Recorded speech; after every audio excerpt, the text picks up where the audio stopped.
tunjuk titah-titahmu, supaya aku merenungkan perbuatan-perbuatanmu yang ajaib. Jiwaku menangis karena duka hati, teguhkanlah aku sesuai dengan firman-Mu.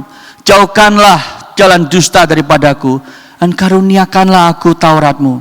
Aku telah memilih jalan kebenaran, aku menempatkan hukum-hukum-Mu di hadapanku. Aku telah berpaut pada peringatan-peringatan-Mu.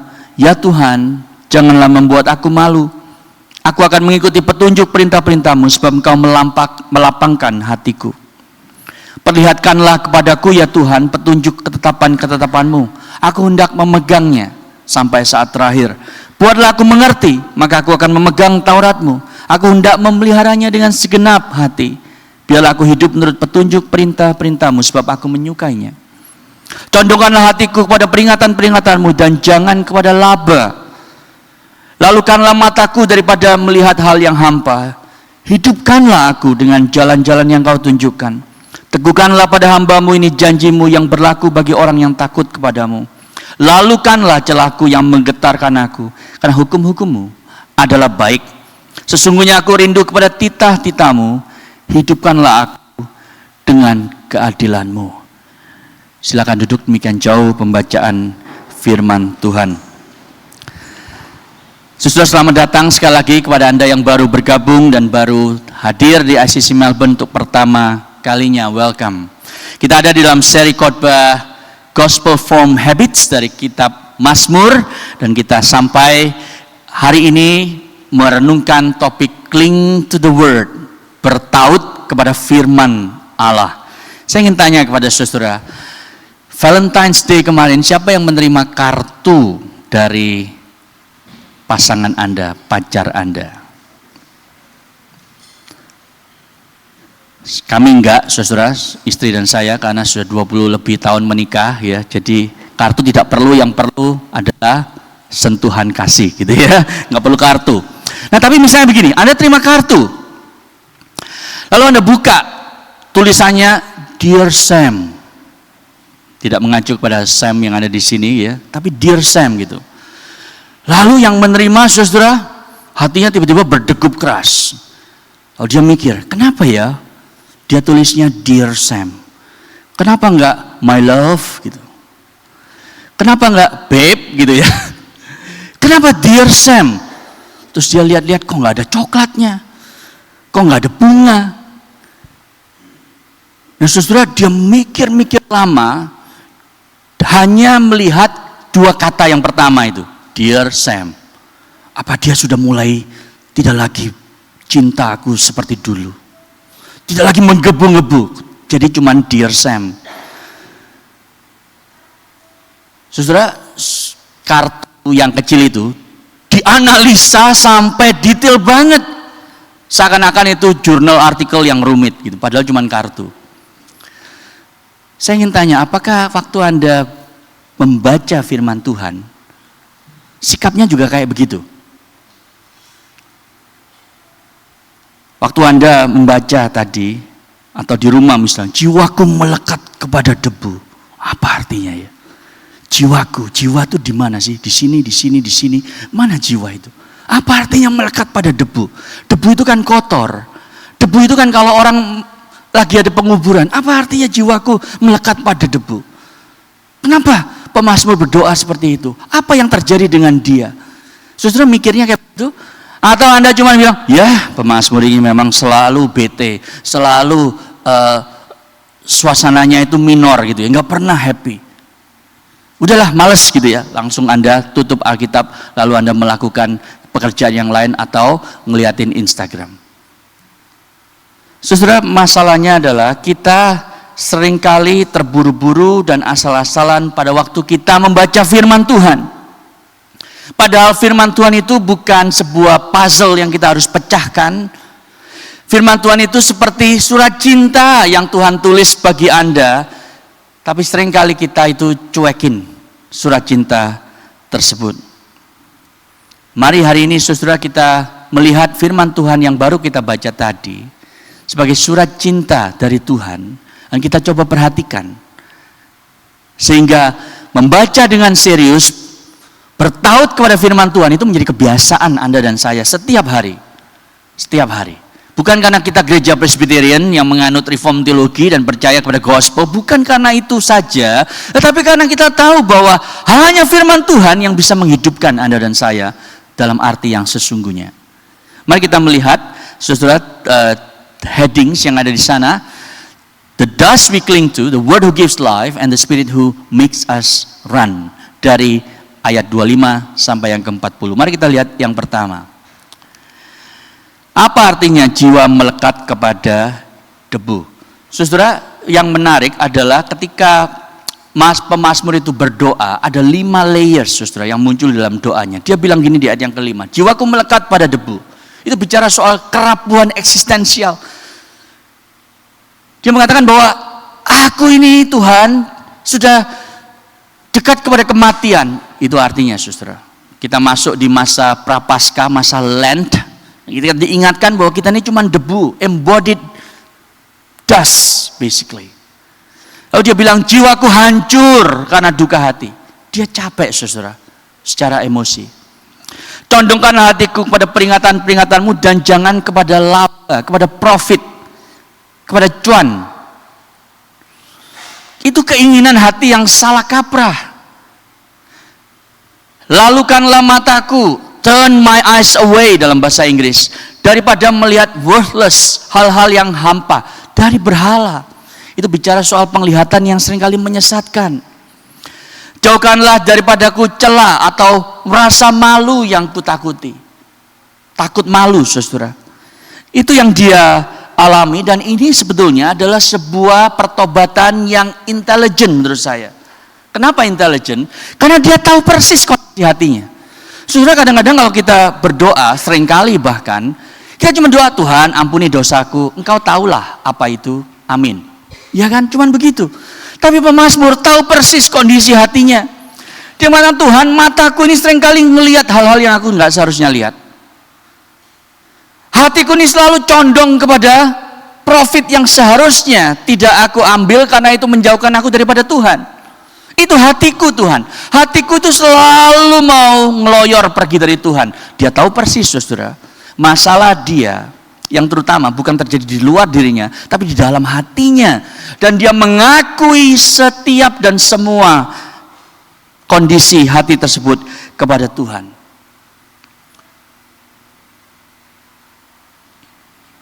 Saudara, pada waktu dia bilang begini ya, misalnya ini ya, nggak usah dibahas semua, terlalu panjang nanti. Condongkanlah hatiku kepada peringatanmu, jangan kepada laba. Saudara, kata laba di sana misalnya, kalau Anda teliti baik-baik, seperti Anda tadi meneliti surat cinta dari pacar Anda atau istri suami Anda, itu bicara bukan tentang gain yang netral, profit yang netral, tapi itu bicara soal keuntungan yang Anda dapat, tetapi karena itu Anda kemudian tidak lagi setia pada Tuhan. Jadi keuntungan yang Anda dapat dengan berkompromi dengan dosa, karena Anda itu serakah, karena Anda itu ingin mencari keuntungan segala cara. Ini bukan bicara hanya soal cuan, ini cuan yang membuat hati Anda bengkok. Dan pemazmur tahu, saudara, hatinya itu selalu terpaut pada itu. Itu sebab dia berdoa, Tuhan, singkirkan hatiku dari itu.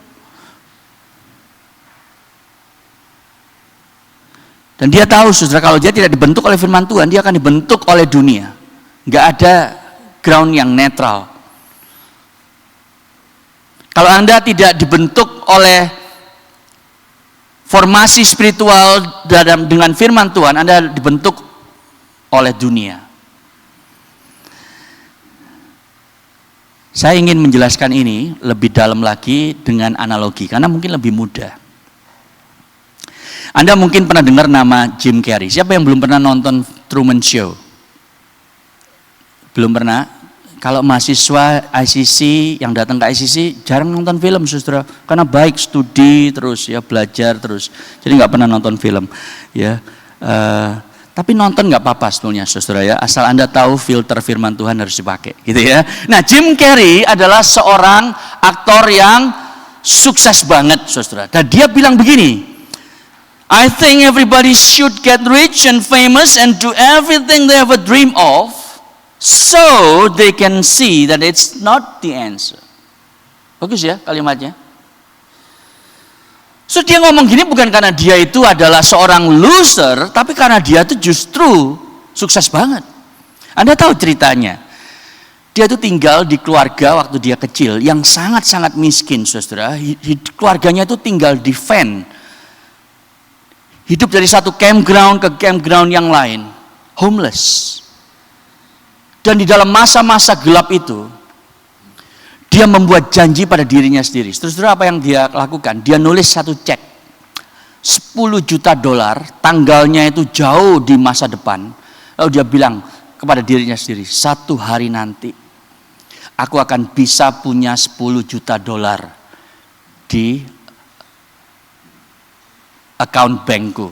Itu yang dia janji pada diri dia sendiri. Dan bertahun-tahun kemudian, dia sukses. Dia sukses begitu besar, saudara. Kekayaannya bukan hanya 10 juta, $180 juta net worth-nya. Multiple Golden Globes. Tahun kemarin dia dapat Lifetime Achievement Award. Jadi dia punya kekayaan yang fantastis, punya validasi budaya secara global, saudara. Namun di balik semua itu dia tetap bilang ini, saudara.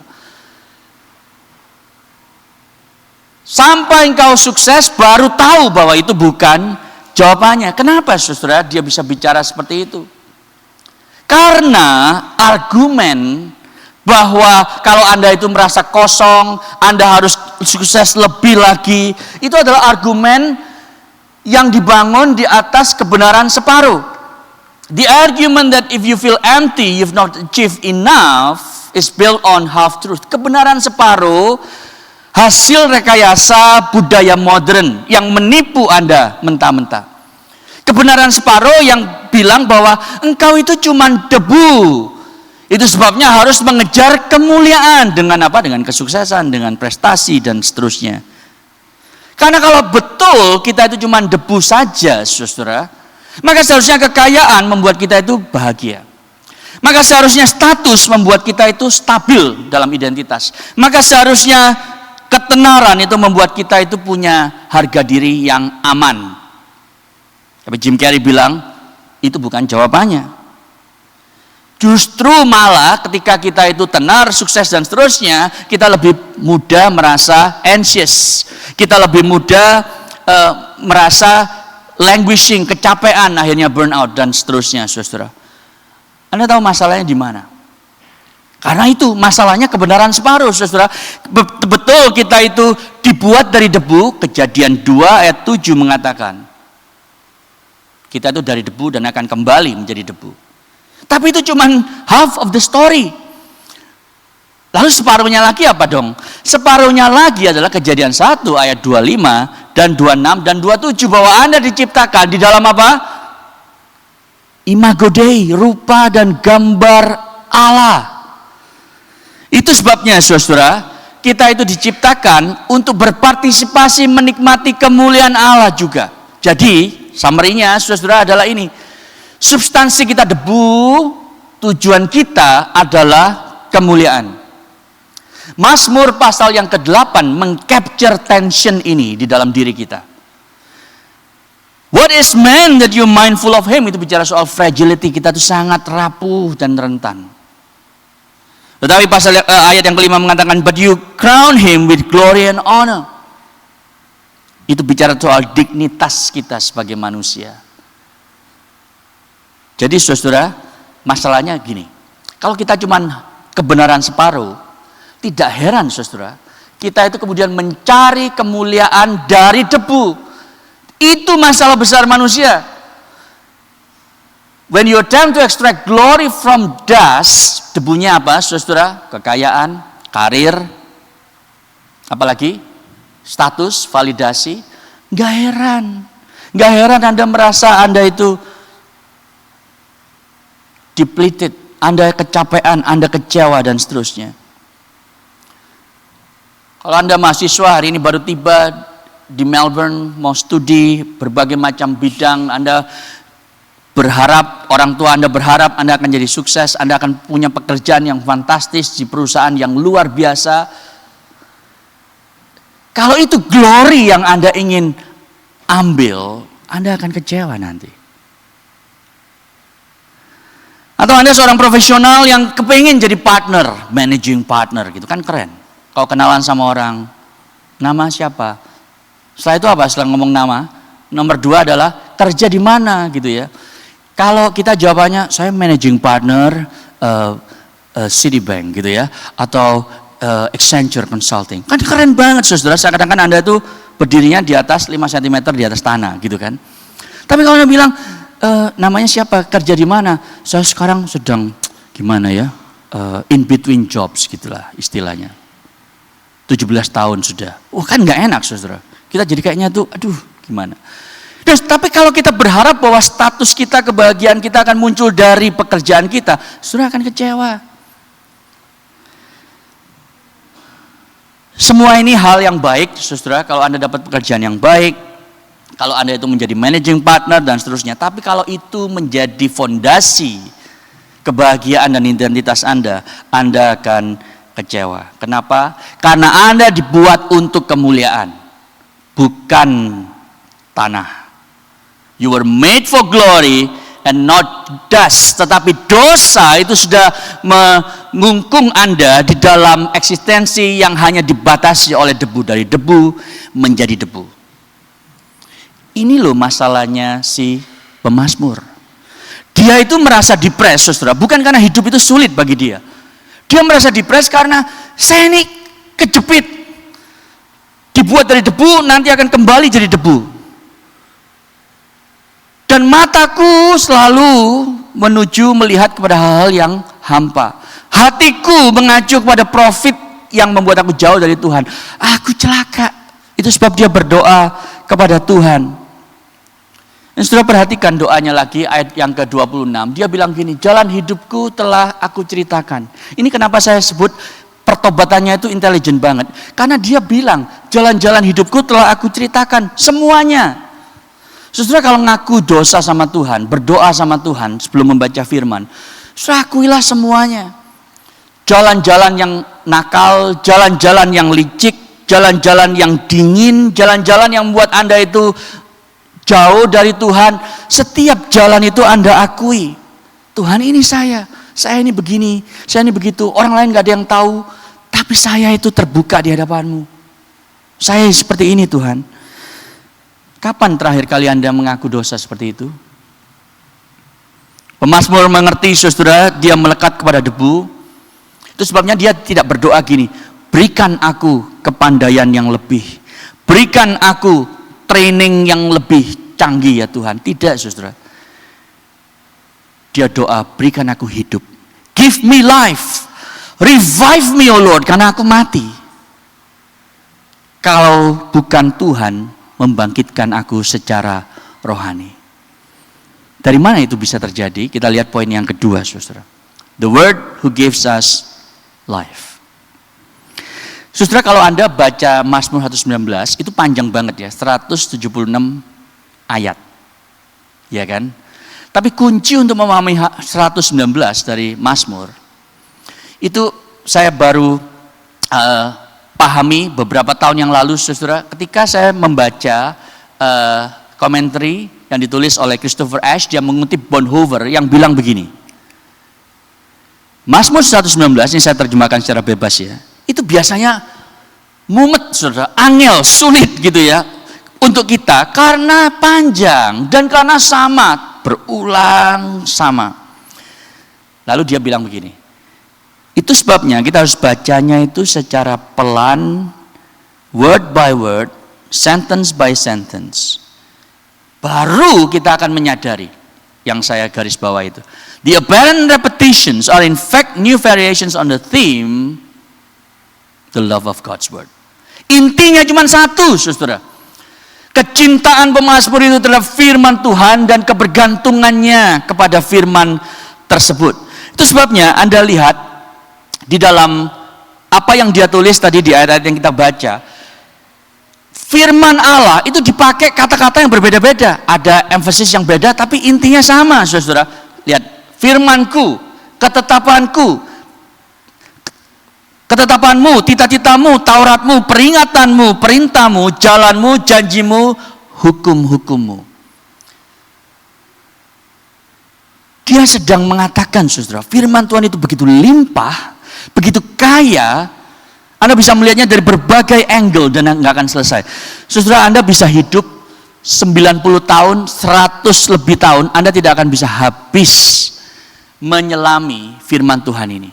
Ini cukup untuk orang yang nggak pernah sekolah, cukup mengenyangkan jiwanya, tapi juga cukup, saudara, untuk orang yang paling bijak dan pandai di dunia.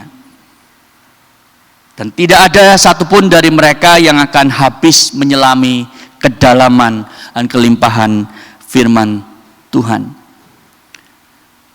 Itu sebabnya dia mengatakan, saudara, bahwa aku ini perlu dihidupkan sesuai dengan firman-Mu. Karena jiwaku melekat pada debu. Jiwaku itu menangis karena duka hati. Coba kita lihat ini dulu, saudara. Saya ingin tanya, yang membangkitkan pemazmur itu apa? Firman. Jadi kalau ada gereja yang berdoa, kita mau mengadakan kebangunan rohani. Kita ingin jemaat itu bangun rohaninya, nggak mati. Ada revival dalam jemaat kita. Saudara, kalau revival itu bertentangan dengan firman Tuhan, tidak dibangun dari firman Tuhan, maka itu bukan revival yang asli. Ya apalagi diumumkan KKR hari Jumat 7 Maret jam 7 malam. Seakan-akan Roh Kudus itu bisa dibook. Roh Kudus tolong hadir ya. Jam 7 malam, bukan jam 8, nanti telat.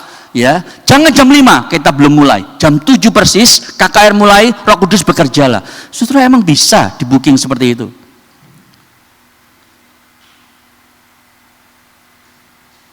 Gak bisa, saudara. Yesus bilang bahwa roh itu bekerja seperti angin, dia bertiup kemanapun dia mau bertiup.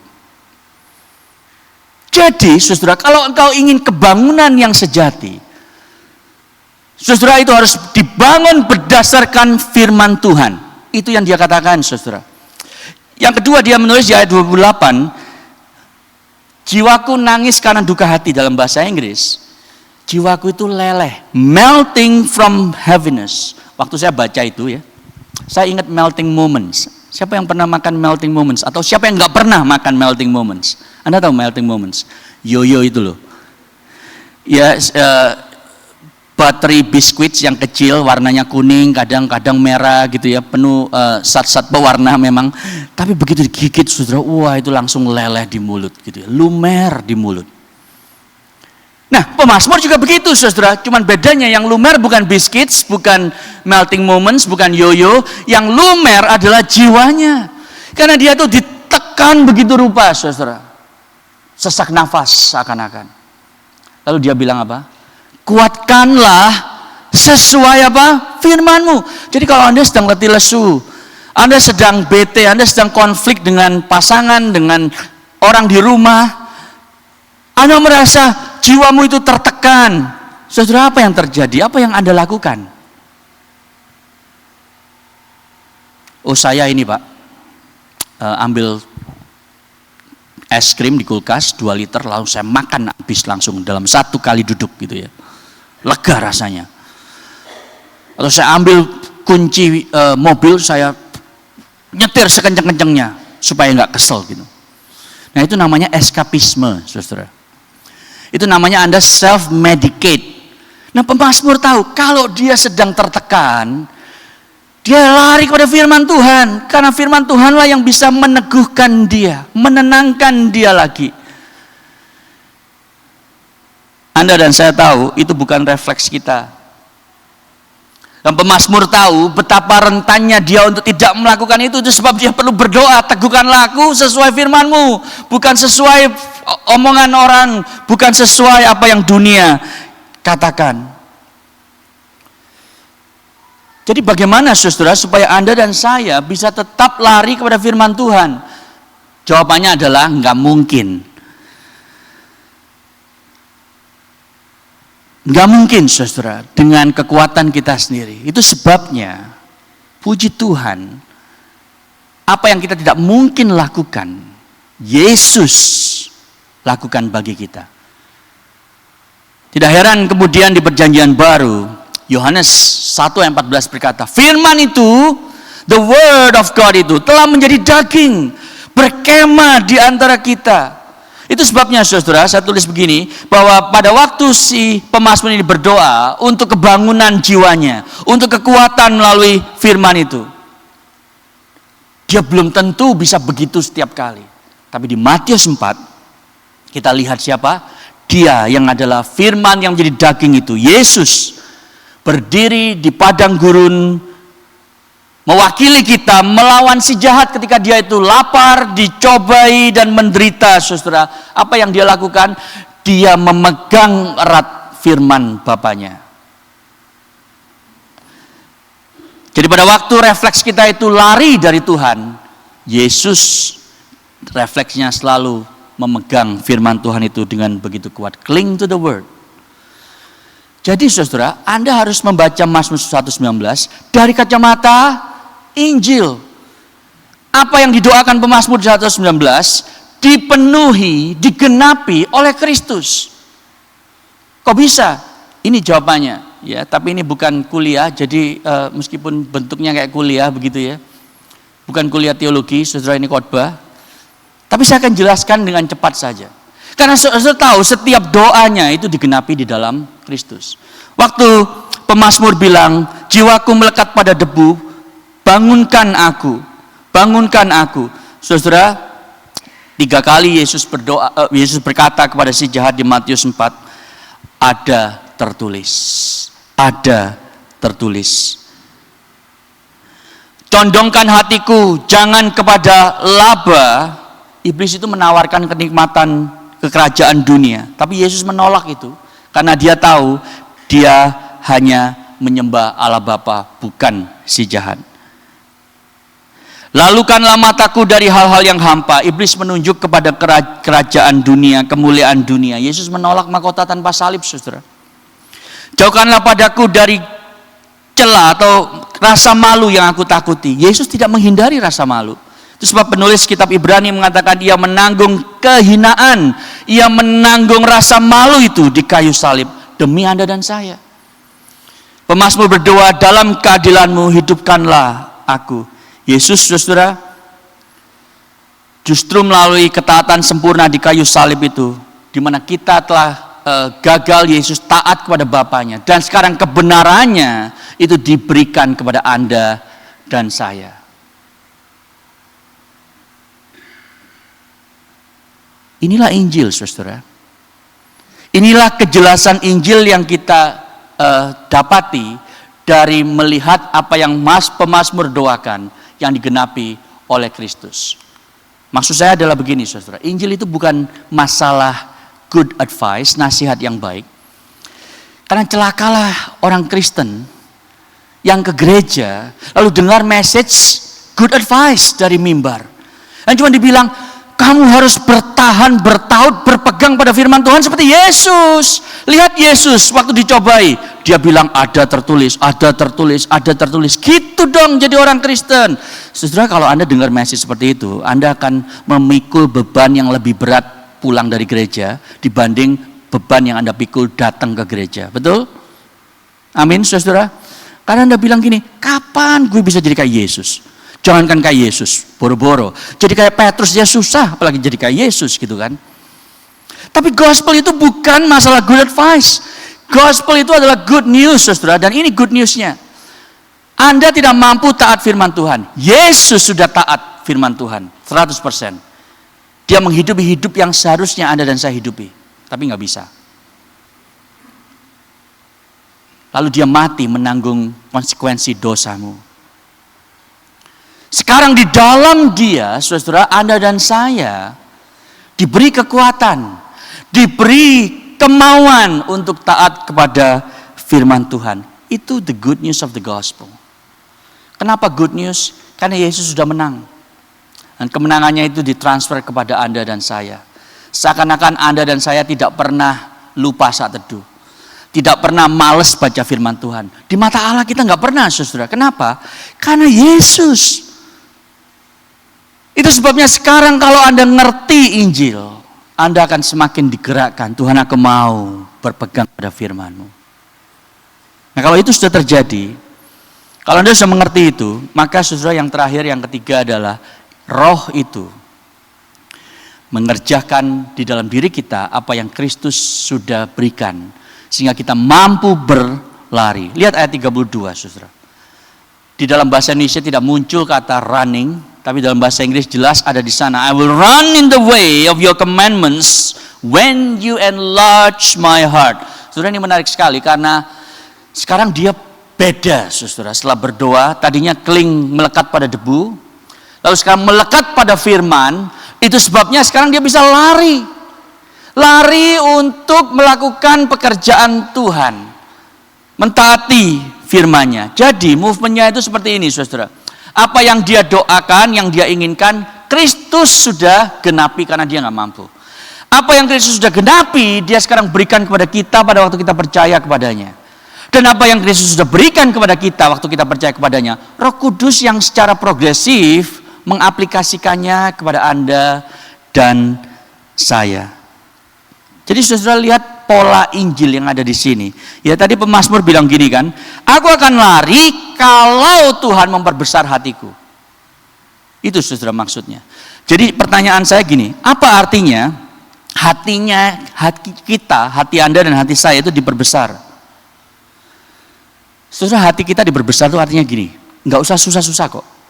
Artinya adalah kasih Allah itu tidak lagi abstrak, tapi real, nyata. Sama nyatanya minimal dengan kasih suami, istri, orang tua, atau anak Anda. Kalau Anda merasa, kamu betul-betul sayang ya pada saya, karena perbuatannya, kata-katanya, dan seterusnya. Tapi kalau kasih Allah, abstrak banget. Nah, pada waktu Allah itu membesar hati Anda, kasihnya jadi real. Kenapa? Karena sekarang Anda bukan hanya melihat kasih Allah yang abstrak, Anda melihat salib. Di sana Anda ngerti, oh ternyata Allah itu menyatakan kasihnya waktu dia mengirim anaknya mati bagiku di atas kayu salib. Padahal yang mestinya aku yang disalib, sekarang Yesus yang disalib. Anda baru ngerti, itu artinya toh kasih Allah itu begitu besar. Itu sebabnya Paulus itu berdoa, saudara.